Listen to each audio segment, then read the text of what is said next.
দিনভর জেলায় বিভিন্ন প্রান্তে চষে বেড়ালেন বিজেপির রাজ্য সভাপতি সুকান্ত মজুমদার। রবিবার বিকেলে মুর্শিদাবাদ শহরে প্রতিবাদ মিছিলের পর বহরমপুর শহরে মোমবাতি প্রদীপ প্রজ্বলনে অংশ নেন তিনি। তাছাড়াও শামসেরগঞ্জ ও পেহেলগাঁও শহীদদের উদ্দেশ্যে প্রদীপ প্রজ্বলন করেন তিনি। সন্ধ্যায় বহরমপুর শহরের টেক্সটাইল কলেজ মোড়ে এই কর্মসূচিতে উপস্থিত ছিলেন মুর্শিদাবাদ বিজেপির সাংগঠনিক জেলা সভাপতি মলয় মহাজন সহ বিজেপি নেতৃত্ব। সেখানে সুকান্ত কি বললেন শোনাবো আপনাদের। ধর্ষণ করতে গেছে, তারও কেস আছে তার বিরুদ্ধে। এই গুণবান ব্যক্তিরা আপনাদেরকে আইন বোঝাচ্ছে। একবার জানুন, পড়ুন, নিজেরা বুঝুন, পড়াশোনাটা করুন, বিজ্ঞান শিখুন, তাহলে উন্নতি হবে, নচেত উন্নতি নেই। তাই বিজেপিকে ভোট না দিলে দাঙ্গাটা করতে আসবেন না।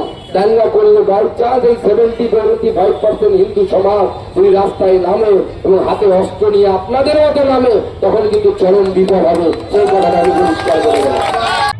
মুর্শিদাবাদে বিশেষ করে আমরা শ্রদ্ধা জ্ঞাপন করছি কাশ্মীরের পেহেলগাঁওয়ে যারা মারা গেছে তাদের, এবং মুর্শিদাবাদে আমাদের দুই ভাই হরগোবিন্দ দাস এবং চন্দন দাস, এই দুজন, তাদেরও আমরা স্মৃতিচারণা করছি।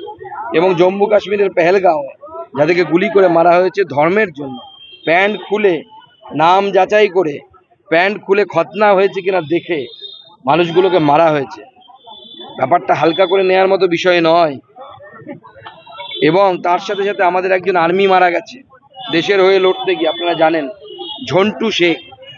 সে জাতিতে মুসলমান, কিন্তু এই মুসলমান যে দেশের জন্য প্রাণ দেয় তাকে আমরা শ্রদ্ধা করি, প্রণাম করি, নমস্কার করি। তাদের সকলের স্মৃতিতে আজকে আমরা আমাদের এই প্রদীপ প্রজ্বলন করছি। এবং স্থায়ী বিএসএফ ক্যাম্পের জন্য আমি আগেও বলেছি, আবার বলছি, রাজ্য সরকারকে ইনিশিয়েটিভ নিতে হবে, নচেত এটা সম্ভব নয়।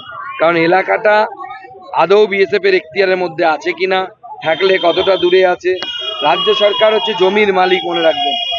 সেই জমির মালিক যতক্ষণ না পর্যন্ত বলবে যেখানে বিএসএফ ক্যাম্প দরকার, ততক্ষণ পর্যন্ত কিন্তু কেন্দ্র সরকার বিএসএফ ক্যাম্প করতে পারবে। মুখ্যমন্ত্রী ঘুম ভামুক, উনি এখন জগন্নাথ কালচারাল সেন্টার উদ্বোধন করছেন। ওখানে উনি কালচারাল সেন্টারে ওডিসি নৃত্য করবেন না কি করবেন আমাদের জানা নেই, উনি করুন, শুভকামনা রইল। উনি এলে পরেও কোনো লাভ হবে না, উনি স্পষ্ট উত্তর দিতে পারবেন না কেন চন্দন দাস এবং হরগোবিন্দ দাসের যে দেহটা নিথর হওয়ার আগে 4 ঘন্টা লেগেছিল পুলিশকে আসতে। সঠিক সময় যদি পুলিশ আসতো হয়তো একজন বেঁচে যেত, রক্তক্ষরণ আটকানো গেলেই বেঁচে যেত, হসপিটাল নিয়ে আসতে পারে। পুলিশ পারেনি, দায় নেই মুখ্যমন্ত্রী।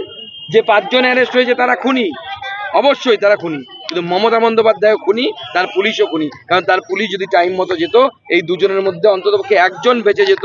আমি অন্ততপক্ষে যে ধরনের চোট আঘাত দেখেছিলাম, একজন তো রক্তক্ষরণে মারা গেছে শুধুমাত্র। ঠিক আছে।